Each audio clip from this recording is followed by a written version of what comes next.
Hai semua, selamat kembali ke Suara Insider. China kini sedang berlaku 7 fenomena luar biasa. Dahulu semua orang fikir China penuh meriah, makmur dan kaya, tetapi hari ini ada tanda-tanda yang mengejutkan ramai. 7 perkara ini benar-benar menggoncang gambaran kita terhadap China. Fenomena luar biasa 1, di mana-mana pun orang jual rumah.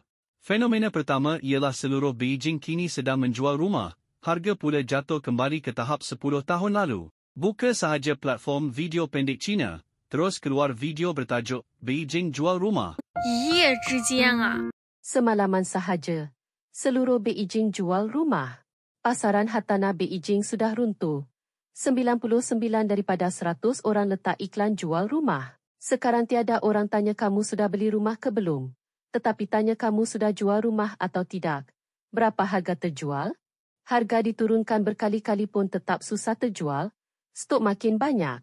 Keadaan begini kalau dulu memang tak terfikir langsung.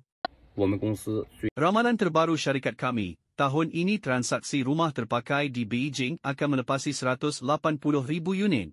Sepanjang bertahun-tahun, jarang sekali lebih 180,000, apatah lagi 200,000. Baik atau buruk, kalian fikirkan sendiri. Semalaman sahaja, harga rumah di Beijing jatuh balik ke 10 tahun lalu. Kawasan 4 Rang Road yang dulunya tanah emas, kini hanya 50,000 yuan semeter persegi, siap dengan hiasan mewah, bawa beg terus boleh masuk. Kawan-kawan, harga rumah sekarang memang murah gila. Lihat kawasan ini, dulu paling tinggi 20,000 lebih semeter, sekarang hanya 4,000 lebih semeter. Bukan Beijing sahaja, malah seluruh negara pun sama. Di Shanghai, ada blogger mengadu rumah sangat susah dijual. Orang ramai jelas terasa perubahannya, pusat beli belah makin lengang, pesanan makanan semakin berkira-kira nak guna diskaun, rancangan melancong bertukar daripada terus pergi jadi nanti dulu, malah beli baju baharu pun fikir separuh hari. Jangan ragu, inilah isyarat ekonomi China semakin mengecil, dompet rakyat benar-benar semakin nipis. Fenomena luar biasa 2, hotel 5 bintang diskaun pun tiada orang tempah. Hotel mewah yang dulu sukar ditempah, kini siap potong harga, bagi sarapan, sediakan kereta jemputan, malah ada yang serendah 300-400 yuan semalam. Pada Disember 2024, kadar penginapan hotel 5 bintang hanya 52%, terendah dalam 5 tahun, harga bilik hotel mewah di bandar utama jatuh 18%. Seorang blogger berkongsi, harga hotel mewah di Shanghai terlalu murah, sekarang harga hotel 5 bintang memang tak masuk akal. Contoh Hyatt Chongming, biasa lebih 800 yuan semalam, kini hanya 550. Asalnya 1,200, sekarang bukan sahaja murah, malah tambah pakej makan malam untuk 2 orang bernilai 300-400 yuan. Maksudnya, bayar 550, dapat bilik lebih 1,000 yuan, siap dengan set makan malam.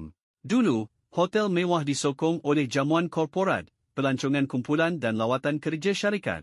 Sekarang, bajet perjalanan dipotong, pelancongan individu berkurangan, permintaan mewah terus runtuh. Hotel bajet dan homestay pula naik kerana faktor murah dan berbaloi. Fenomena luar biasa 3, restoran mewah kosong, restoran segera pula beratur panjang.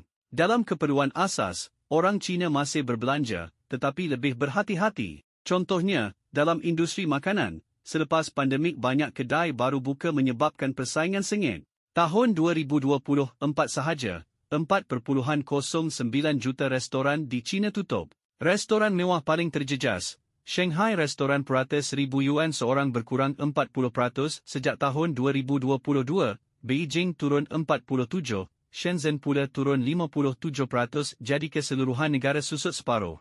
Ada blogger rakam restoran mewah di Beijing Guomao, waktu tengah hari hanya jual bekal makanan, tetapi hampir tiada pelanggan. Sebaliknya, kedai kecil menjual set 15 yuan penuh dengan pesanan setiap hari. Data buktikan, pendapatan restoran mewah jatuh 15.3%, tetapi restoran segera naik 9.7%, pesanan makanan bawah 15 yuan melonjak 62%. Dulu orang suka belanja di restoran mewah untuk tunjuk status, sekarang lebih penting boleh kenyang dan berbaloi. Ini bukan sekadar penurunan gaya hidup, tetapi perbelanjaan lebih rasional. Fenomena luar biasa 4, barangan mewah susah dijual, platform terpakai jadi pasar lambak. Pasaran barangan mewah di China kini sangat lemah. LV, Chanel, Hermes semua jualan merosot. Seorang peniaga barangan mewah berkata, Lihat channel yang tak laku ini. Penuh atas meja. Contohnya beg Chanel ini. Sekarang bawah separuh harga asal. Sangat murah. Tetapi tetap tiada pembeli. Pada 3 September, ada blogger kata beli Rolex kini tidak perlu beratur. Model popular Green Submariner yang dulu susah dapat, kini kedai sendiri tawarkan. Boleh tempah online dan ambil bila-bila masa. Netizen Cina kata, bukan mereka tak suka lagi barang mewah, tetapi hilang keyakinan terhadap masa depan. Dulu beli barangan mewah dianggap melabur diri, sekarang ia jadi tanggungan. Fenomena luar biasa 5, kereta baru susah laku. Kereta terpakai, bengkel semakin laris.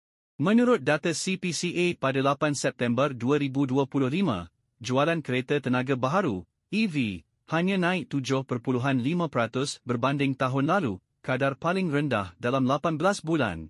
Sebaliknya, pasaran kereta terpakai semakin panas pada tahun 2028 juta unit EV sudah dijual, manakala tahun 2024 hampir 20 juta unit EV dijual akhir sekali tahun 2025 separuh pertama sudah 9.5 juta unit EV sudah jual.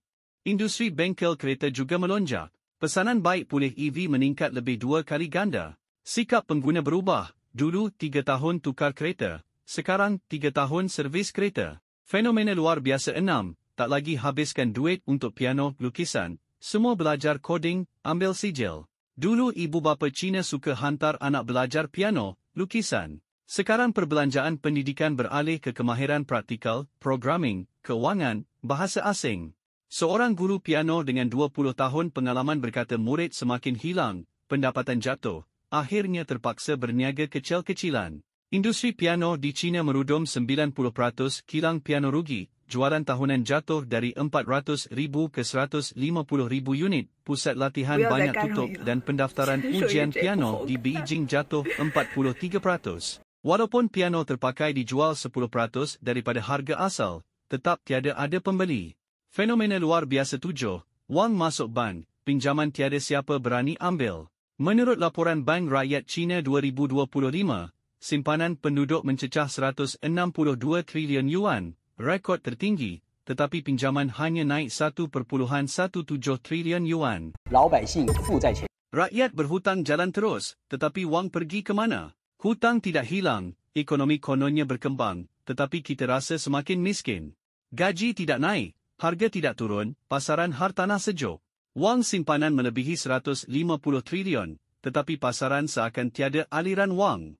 Blogger terangkan, setiap kali ambil pinjaman rumah, bank cipta wang baharu, bila bayar balik, wang itu hilang. Kini rantai hutang pecah, syarikat gagal bayar, wang rakyat ditelan lubang hitam hutang. Kadar penggunaan kad kredit pun jatuh, 2024 jumlah kad turun 5%, bilangan purata kad per orang merosot buat kali pertama. Dulu orang berani berhutang kerana yakin masa depan cerah. Sekarang keyakinan hilang, berhutang jadi beban, simpan duit jadi perlindungan. Kadar pengangguran belia rasmi mencecah 18.3%, angka sebenar mungkin lebih tinggi. Ramai graduan terus menganggur, tanpa kerja, tiada pendapatan, ditambah harga rumah jatuh, aset susut, kuasa beli rakyat terus merosot. Kesimpulannya, fenomena luar biasa ini bukan gimik menakutkan, tetapi cerminan realiti rakyat Cina kini berjimat cermat, berbelanja dengan penuh waspada. Kuasa perbelanjaan Cina sedang mengalami gelombang sejuk yang senyap. Baiklah, inilah video yang saya ingin syarikan hari ini. Harap jangan lupa berikan like, share dan subscribe. Terima kasih menonton, kita jumpa lagi.